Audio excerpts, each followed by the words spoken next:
all members of the public, councillors and officers who are joining us for today's meeting. Councillors and officers are reminded of their commitment to the civility and respect pledge and to be mindful of this during tonight's meeting.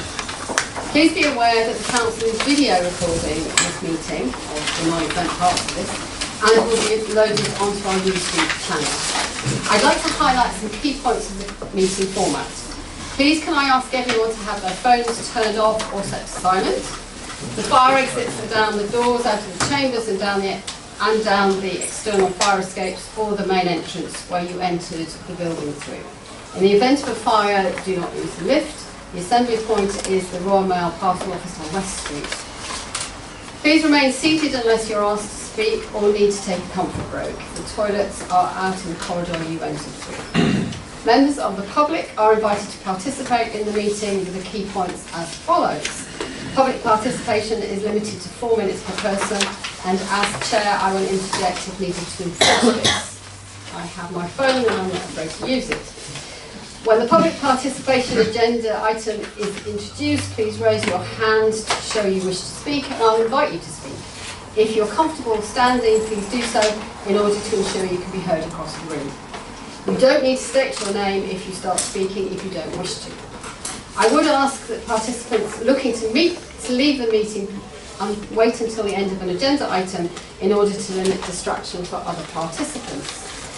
Members of the public looking to leave the building will need to be escorted out by a council officer. If the meeting goes into confidential session, a short 2-minute break will be held in order to allow members of the public to leave. To all present, please remember to show respect to others in the meeting and avoid interrupting where possible in order to allow other people to follow the meeting. If any councillor feels concerned that any aspect of the meeting or discussion please state clearly point of order and I will then gesture for you to attend. If anyone present is felt to be behaving unacceptably, they will be ejected from the meeting by resolution. Thank you for listening. On behalf of the council, I'd like to thank everyone for attending this council meeting tonight. So, our first agenda item is apologies for absence. Anything with Councillor Matthews. And Councillor Richardson.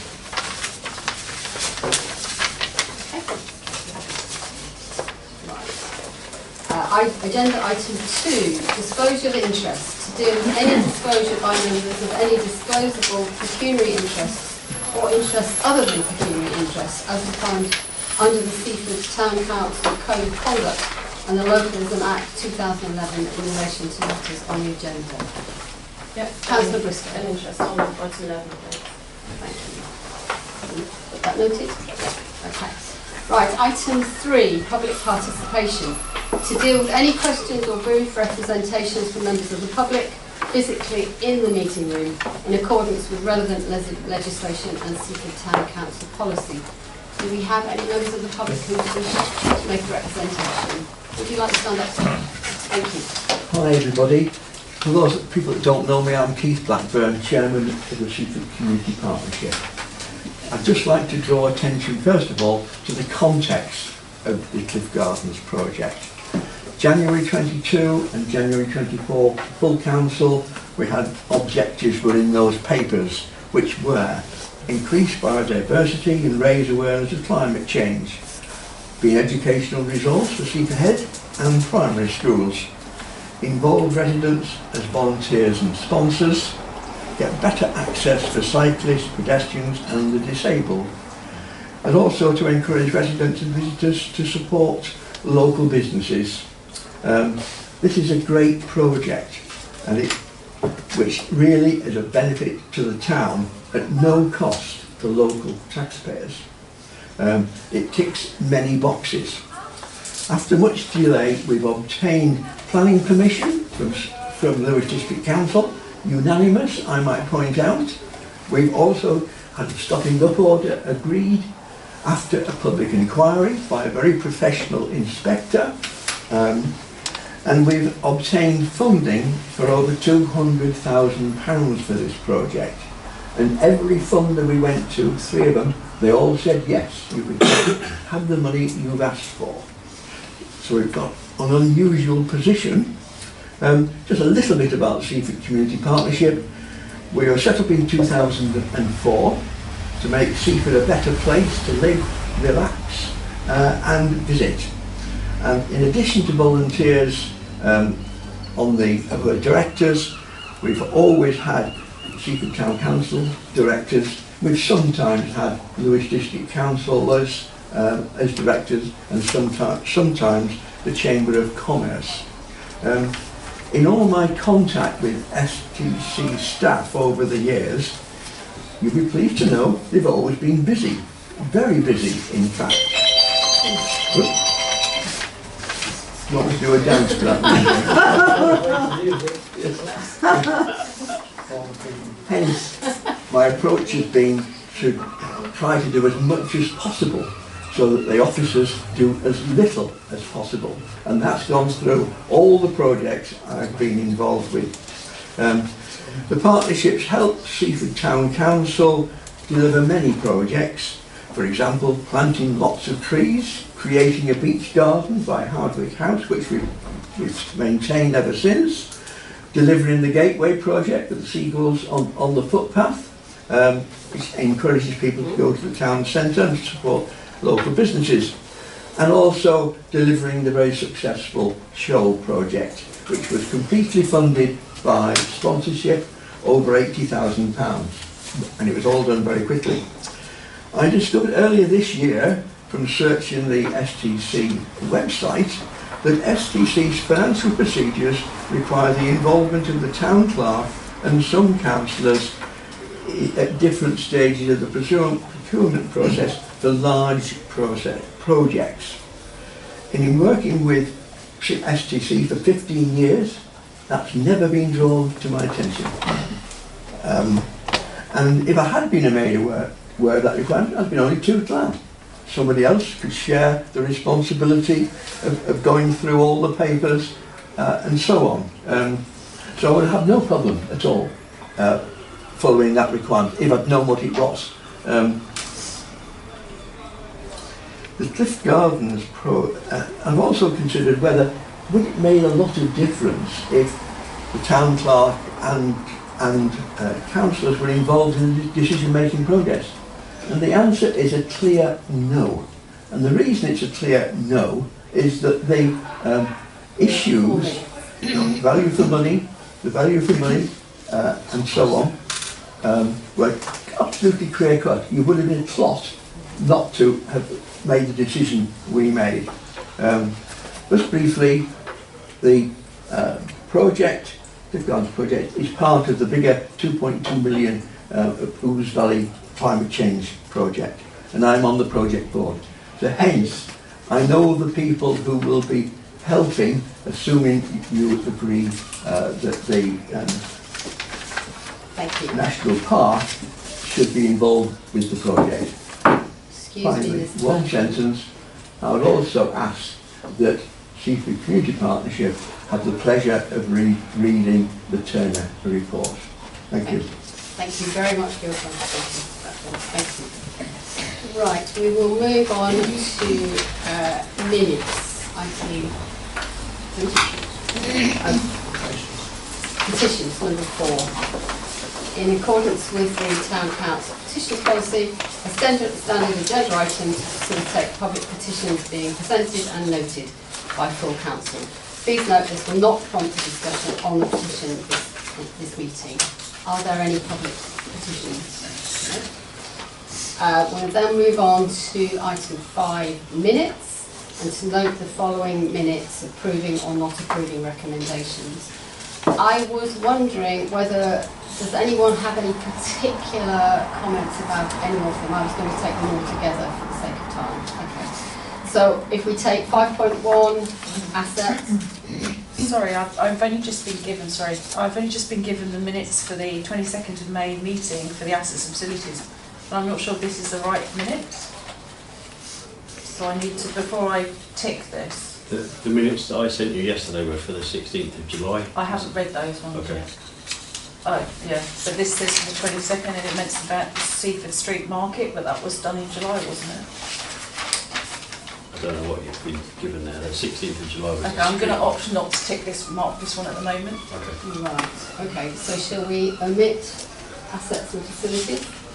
Yeah, we can carry that I forward think, to the next meeting. yes, we'll carry that forward to the next meeting. So if we move on to 5.2, 5.3, 5.4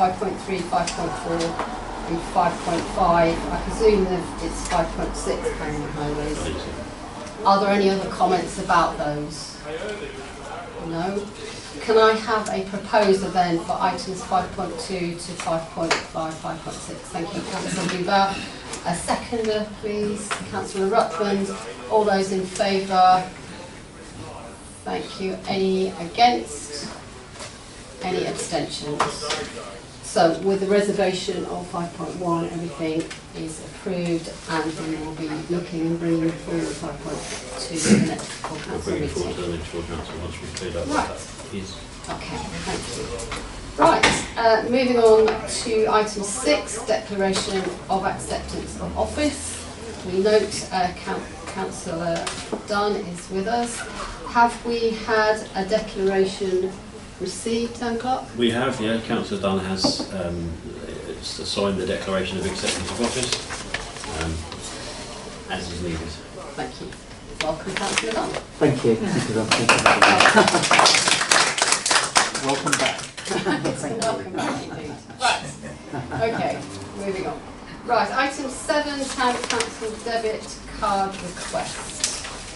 Shall I introduce? Can you address this, Town Clerk? Cash. So this is a brief report from Lucy, the RFO, with the departure of the governance manager recently.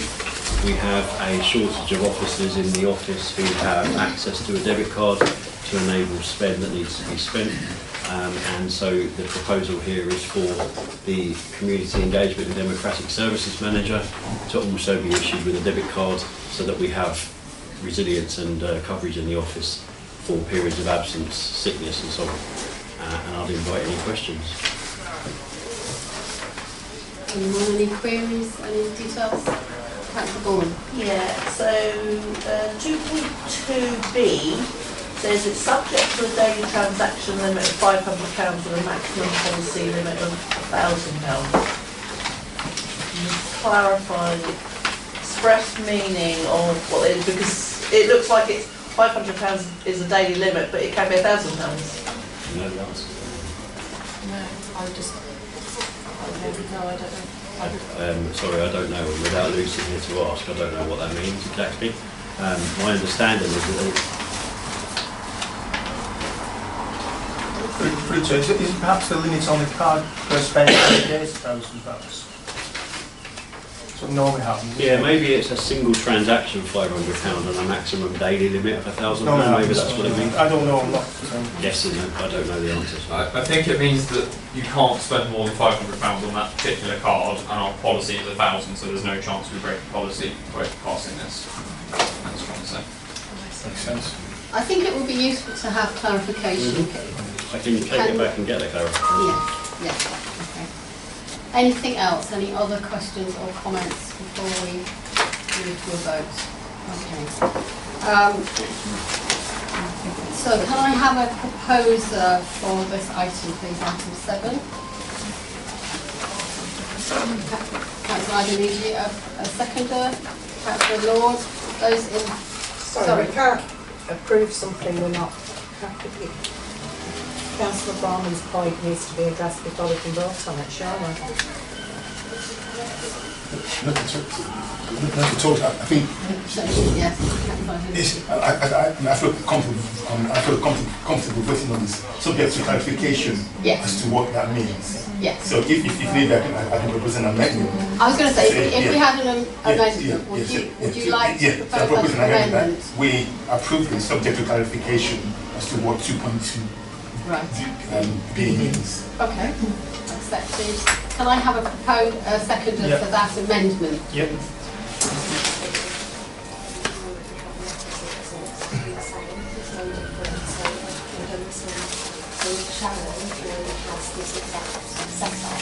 So already been approved. I just don't know what it's going to have to come back.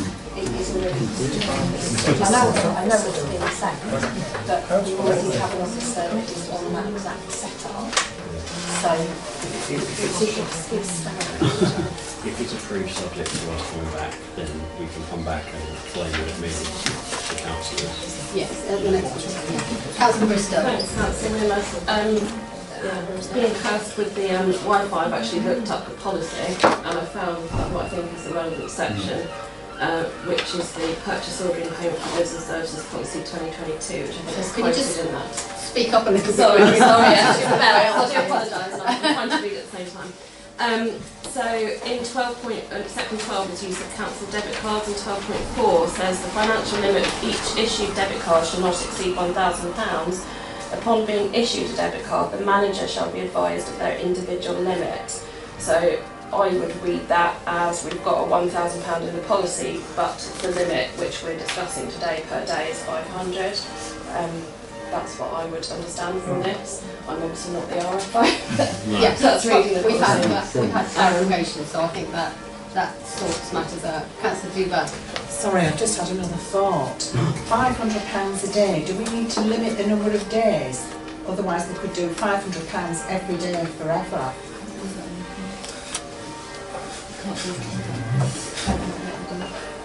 Councillor Warren. I would suggest it's probably not the moment to revisit our spending policies. The bank accounts are checked quite thoroughly, and if we want to do that, we should probably do that later. I think this is a fairly sensible agenda item, and I'm happy to vote in favour of it without any other clarification. Councillor Angelini.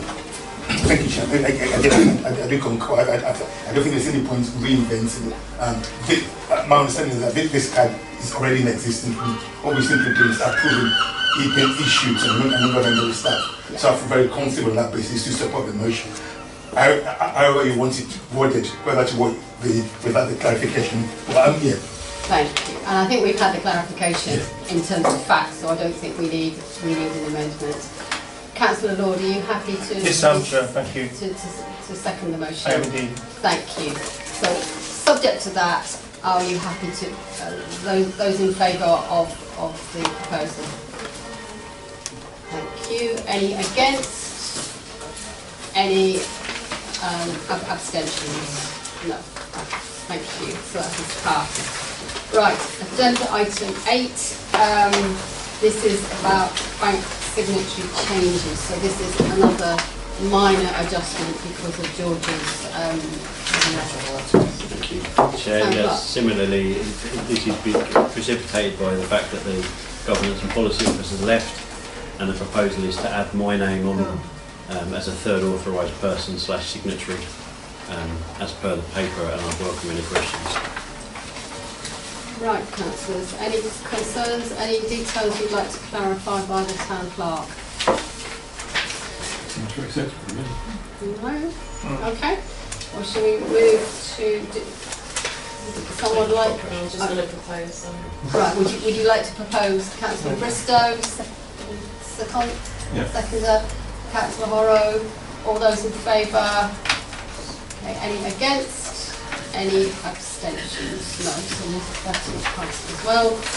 And item 9, this is about the grounds maintenance contract. This is again an update on the ongoing situation. Indeed, thank you, Chair. So in the last full council meeting, when we brought the proposal for the grounds maintenance contract, we advised councillors that we would bring this back to this meeting to talk about the additional staffing requirements. Since that time, we've agreed that we don't actually need any additional staffing requirements at the moment, and so this paper is just explaining that that's the response to the previous full council meeting, and I'd invite any questions. Any comments?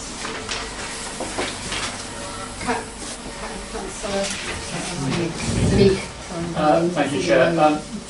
You did say that we would have to start tendering, was it by September?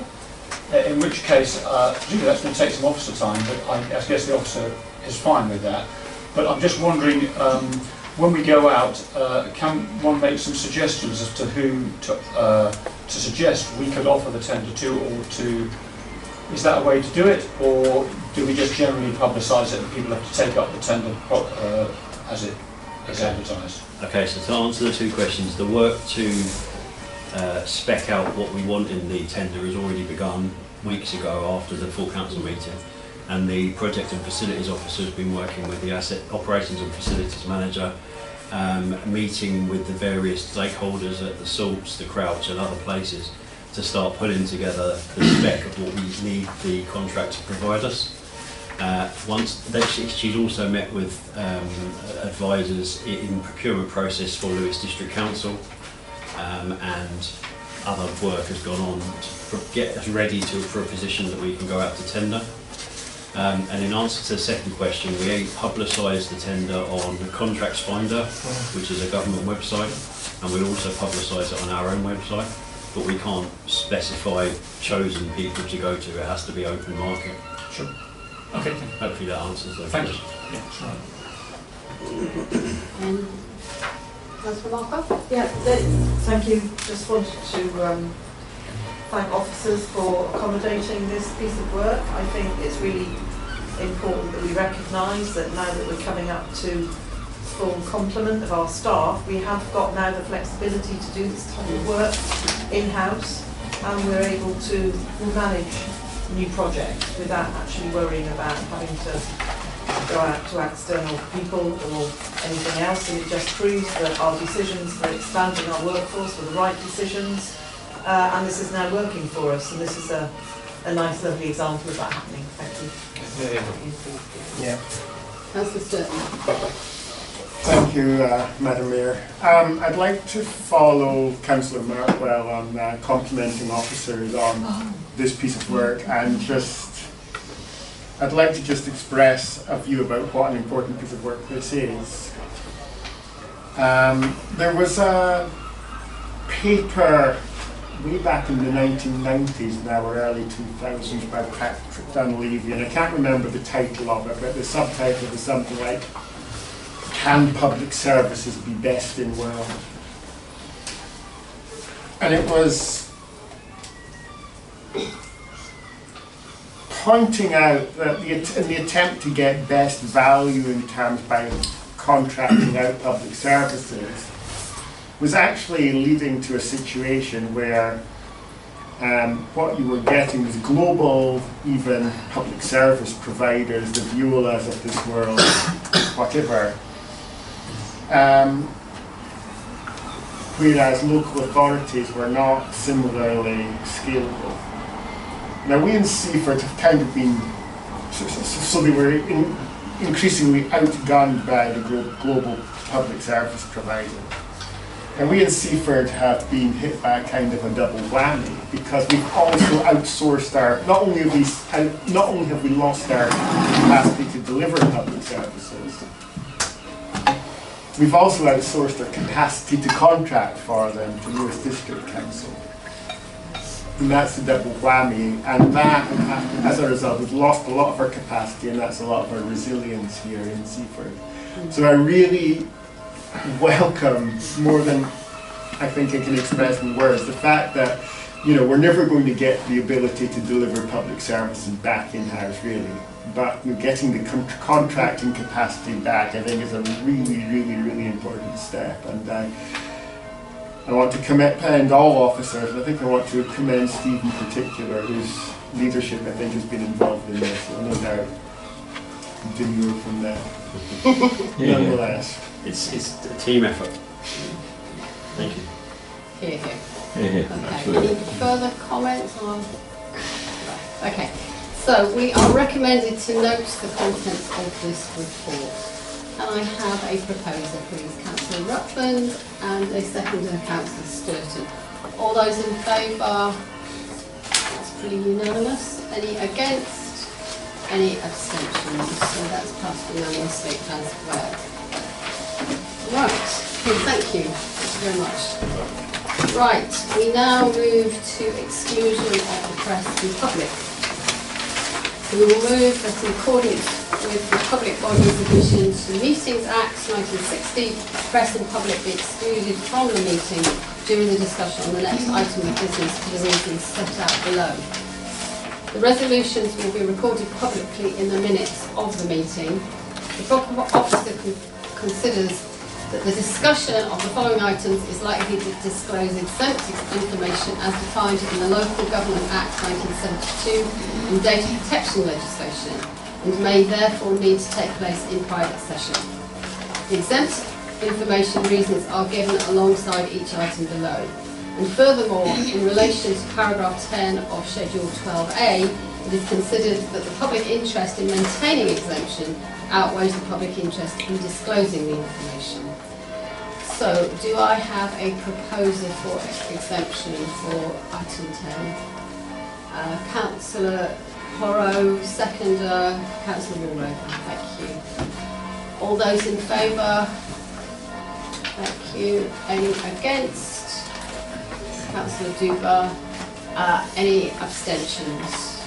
Thank you. Pass.